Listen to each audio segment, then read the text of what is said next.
Assalamualaikum, selamat pagi anak-anak. Pada video ini Bapak akan menjelaskan studi kasus dan ada beberapa pertanyaan yang Bapak sudah siapkan untuk kita diskusikan bersama. Nah, studi kasus yang saya angkat di sini anak-anak yaitu terkait jurang digital di Desa Sukamaju.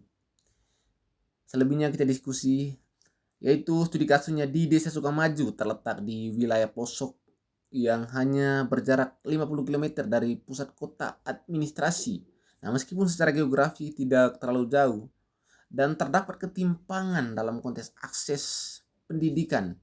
Nah, kalau kita lihat parameter perbandingannya di kota, sekolah sudah menerapkan sistem hybrid learning dengan fasilitas tablet untuk setiap siswanya. Sementara di SD 02 Sukamaju, gedung sekolah mengalami kerusakan atap, perpustakaan kurangnya buku terbaru, dan tidak ada akses internet sama sekali. Banyak orang tua di desa tersebut terpaksa memberhentikan anaknya untuk sekolah untuk melanjutkan ke tingkat SMP dikarenakan biaya yang sangat mahal. Dan juga tidak ada bantuan biaya operasional tambahan dari pemerintah setempat atau pemerintah daerah. Padahal anak-anak di desa tersebut memiliki minat yang sangat tinggi untuk mereka ingin menjenjang masuk pada lembaga formalnya. Ada beberapa pertanyaan pemantik untuk kita coba analisis terkait studi kasus yang Bapak telah sampaikan tadi. Pertanyaan yang pertama itu, berdasarkan kasus di atas, apa saja faktor utama yang menyebabkan terhambatnya akses pendidikan yang tidak merata di Desa Sukamaju? Tentu anak-anak, faktor yang pertama dalam studi kasus ini yang menghambatnya itu, yang pertama itu tidak ada akses internet, itu yang pertama. Dan yang kedua itu gedung sekolah sangat rusak, dan yang ketiga itu biaya transportasi sangat mahal.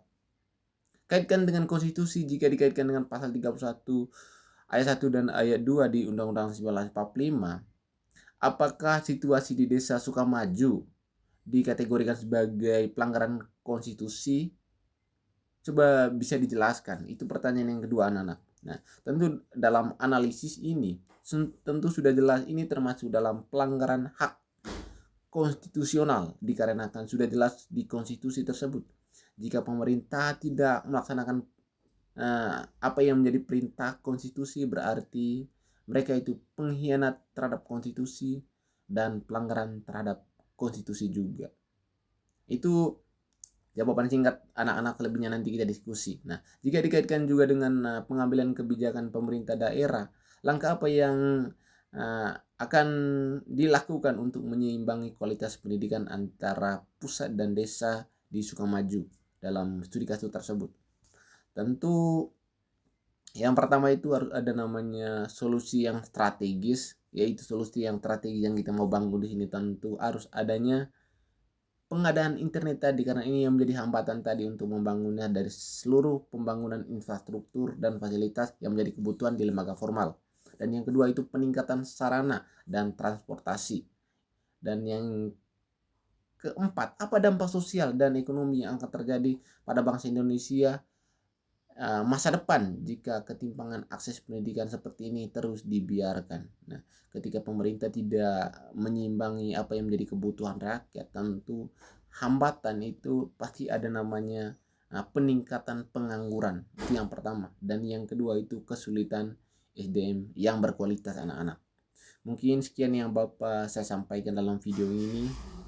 Lebihnya kita coba diskusikan melalui perjumpaan nyata. Selamat pagi, tetap semangat, salam akal sehat.